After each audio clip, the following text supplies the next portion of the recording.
Banten Provinsi 1000 Kiai sejuta santri.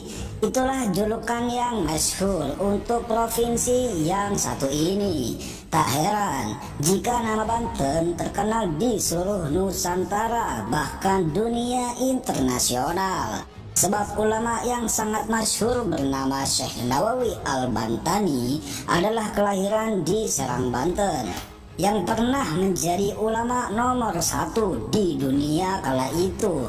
Bahkan sampai detik ini karya kitab-kitabnya rutin dikaji di berbagai pesantren hingga universitas di luar negeri. Hingga pada detik ini Banten menjadi salah satu tempat rujukan utama bagi para santri untuk menggali ilmu agama lebih dalam. Seperti yang telah kita ketahui, di antara guru besar sekaligus paku tanah Banten saat ini yaitu Abuya Syar'i Ciomas, Abuya Muhtadi Cidahu, dan Abuya Munfasir pada Rincang. Sebelum beliau-beliau yang menduduki posisi intelektual di tanah Banten, ada beberapa ulama sebelumnya yang dijuluki sebagai gurunya para guru, kiainya para kiai. Berikut akan kami bahas 3 ulama paku Banten sebelum generasi sekarang yang menjadi gurunya para guru, kiainya para kiai. 1. Abuya Dimyati Cidahu, Pandeglang, Banten.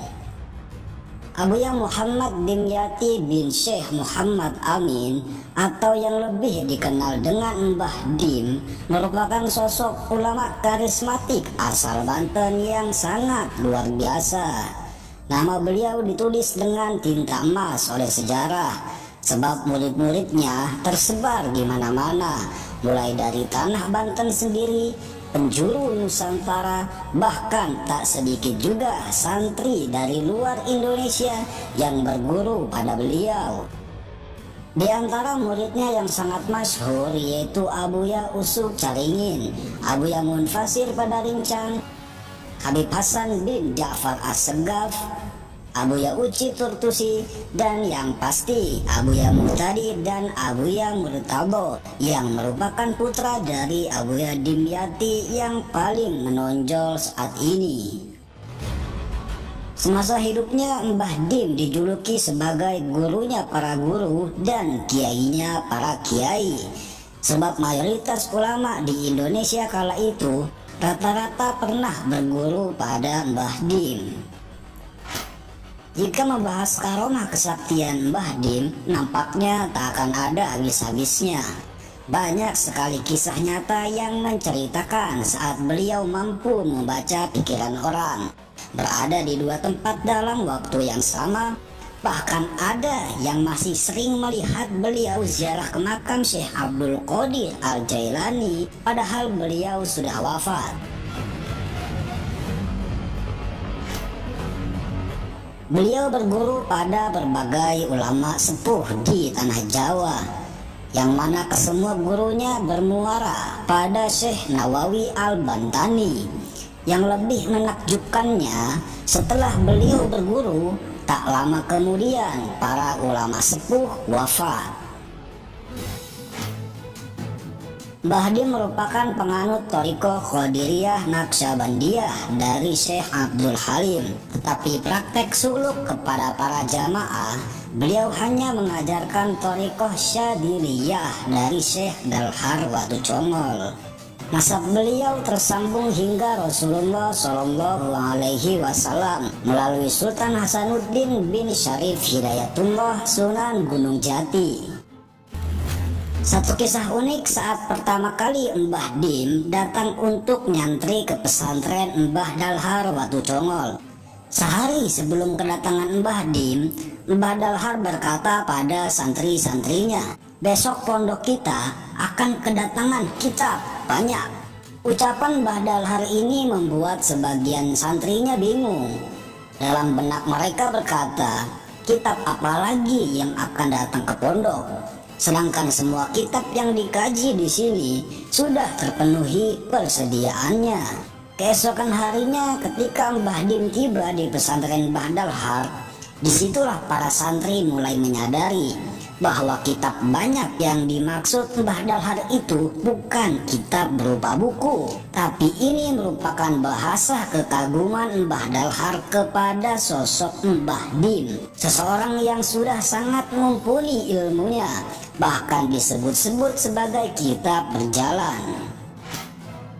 Semasa hidupnya di Cidahu, beliau habiskan untuk mengaji dan mengajar, mulai dari ba'da subuh sampai larut malam, dengan jeda hanya tiap waktu sholat saja, itu pun tidak lama. Kemudian malam harinya beliau habiskan untuk qiyamul lail dan berzikir sampai masuk waktu subuh. Terus begitu setiap harinya, nyaris tidak pernah terlihat tidurnya. Bahkan jika sholat tarawih di bulan puasa, beliau tidak akan turun untuk sahur kecuali telah menghatamkan Al-Quran dalam sholatnya. Itulah karenanya tidak salah jika beliau dikategorikan sebagai ulama multidimensi. Hingga tepat pada hari Jumat dini hari 3 Oktober tahun 2003, Abuya Dimyati dipanggil oleh Allah ke haribaannya. Banten sangat terpukul karena telah kehilangan sosok ulama karismatik yang menjadi tumpuan berbagai kalangan masyarakat. Bukan hanya Banten saja, tetapi juga umat Islam pada umumnya. Kini tali perjuangannya dilanjutkan oleh putra sulungnya, yaitu Abuya Muhtadi bin Abuya Dimyati Cidahu, Pandeglang, Banten.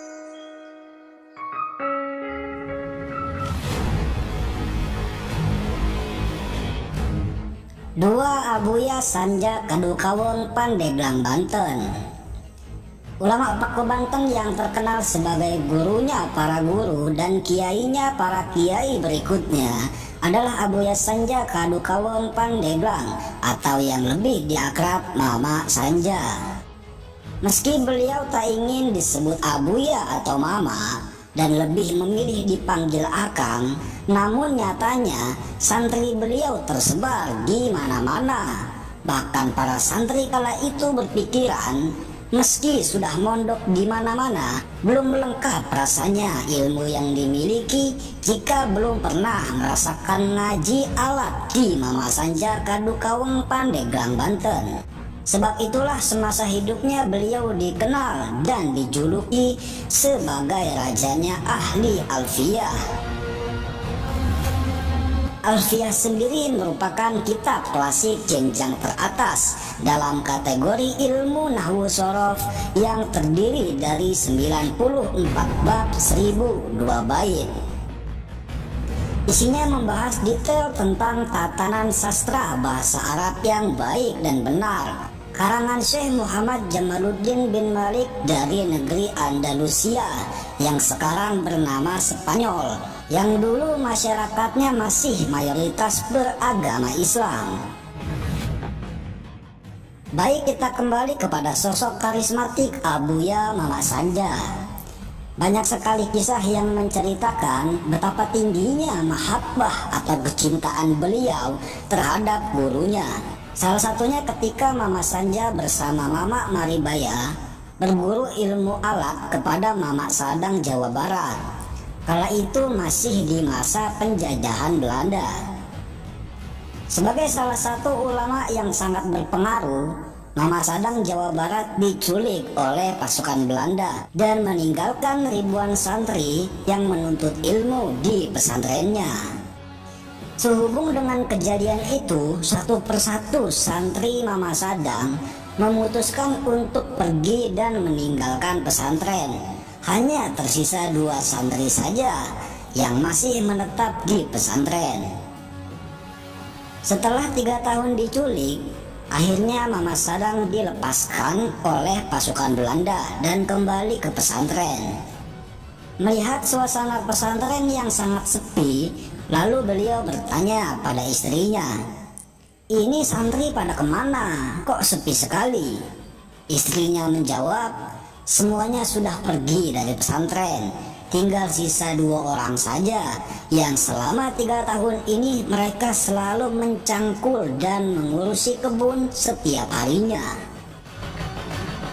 Karena penasaran, Mama Sadang pun menemui kedua santri itu dan berkata pada mereka, "Untuk apa kalian berdua masih ada di sini? Sekarang kalian pulang ke kampung kalian masing-masing dan amalkan ilmu yang telah kalian pelajari."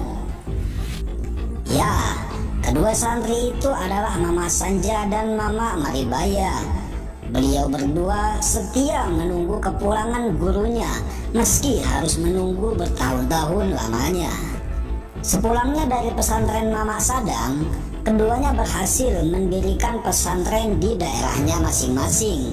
Ternyata kedua pesantren itu mampu memperoleh ribuan santri karena terkenal dengan ilmu alatnya. Persis seperti pesantren gurunya Mama Sadang yang juga terkenal dengan ilmu alatnya. Sungguh menakjubkan. Seorang ulama yang dijuluki sebagai rajanya Alfiyah ini terkenal memiliki kekayaan yang sangat berlimpah. Sawahnya membentang dari ujung ke ujung. Saking luas dan banyak sawah kepunyaannya, sampai-sampai beliau tidak diperkenankan lagi membeli sawah oleh pemerintah atas nama beliau, sebab sawahnya telah berjumlah ratusan hektar. Meski dikenal dengan harta yang sangat berlimpah, namun hidupnya sangat sederhana. Di sela-sela waktu kosongnya mengajar, beliau selalu menyempatkan diri untuk mencangkul di sawah. Satu kisah yang sangat luar biasa terkait Mama Sanja dengan Mbah Dim. Beberapa waktu sebelum Mama Sanja wafat, Mbah Dim mengutus santri-santrinya untuk mengaji di pesantren Mama Sanja hingga batas waktu yang telah ditentukan oleh Mbah Dim. Setelah beberapa waktu santri-santri utusan itu mengaji di Mama Sanja, Mbah Dim pun memerintahkan mereka untuk kembali ke Cidahu karena dirasa sudah cukup. Percaya atau tidak percaya, tak lama setelah peristiwa itu, ternyata Abuya Mama Sanja dipanggil oleh Allah Subhanahu wa Ta'ala. Beliau wafat pada usia 82 tahun. Tepatnya pada hari Minggu 11 Mei tahun 1999. Banten telah kehilangan sosok karismatik yang membuat namanya harum hingga penjuru dunia.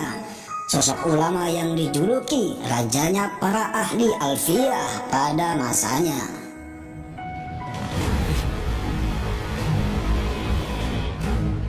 Tiga, Abuya Bustomi Cisantri, Pandeglang, Banten. Ulama Paku Banten yang terkenal dengan keberaniannya ini bernama Abuya Ahmad Bustomi bin Ahmad Jasuta. Beliau merupakan mubalik terbesar di Banten pada era 80-an. Seorang ulama yang terkenal dengan sifat tegas dan beraninya ini adalah pendiri sekaligus pengasuh pesantren Salafiyah Al-Hidayah Cisantri, Pandeglang, Banten. Saat awal baru mendirikan pesantren, beliau mendapatkan banyak sekali penentangan dari berbagai kelompok masyarakat. Bahkan pada saat itu, sampai ada yang bermaksud untuk mengusir beliau.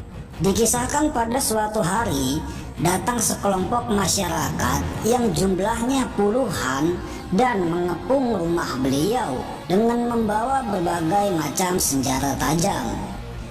Melihat hal ini, beliau bukan malah takut, namun justru beliau mencabut pohon besar yang ada di sekitar rumahnya.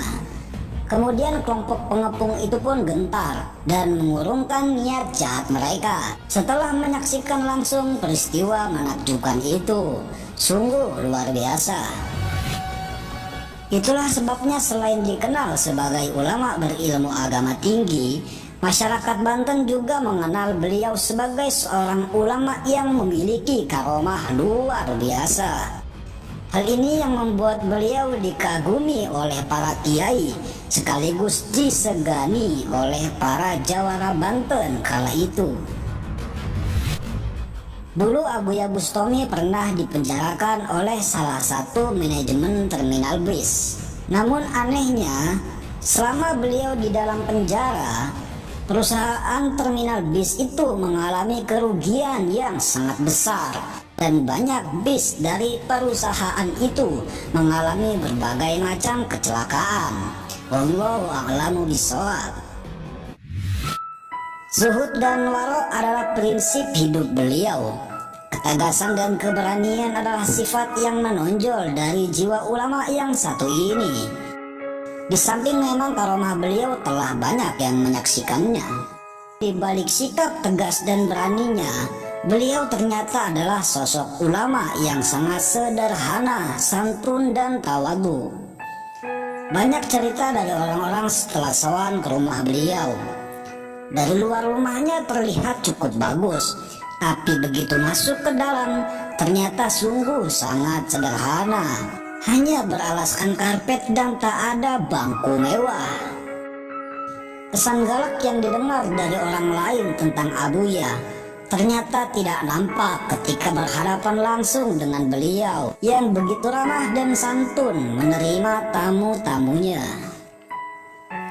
Hingga tepat pada hari Senin 27 Desember 2004, Abuya Bustami dipanggil oleh Allah Subhanahu wa Ta'ala. Pada tanggal ini juga tragedi tsunami besar di Serambi, Mekah, Aceh terjadi. Sungguh sangat terpukul rasanya bumi Nusantara kala itu. Demikian 3 ulama Paku Banten sebelum generasi sekarang, yang menjadi gurunya para guru dan kiainya para kiai. Jasanya pada bumi Nusantara takkan pernah terlupakan. Meski jasadnya sudah terkubur di dalam tanah, namun ruh para aulia akan terus hidup sepanjang masa. Semoga kita semua diakui sebagai murid beliau, hingga kelak Allah kumpulkan kita bersama beliau-beliau di surganya.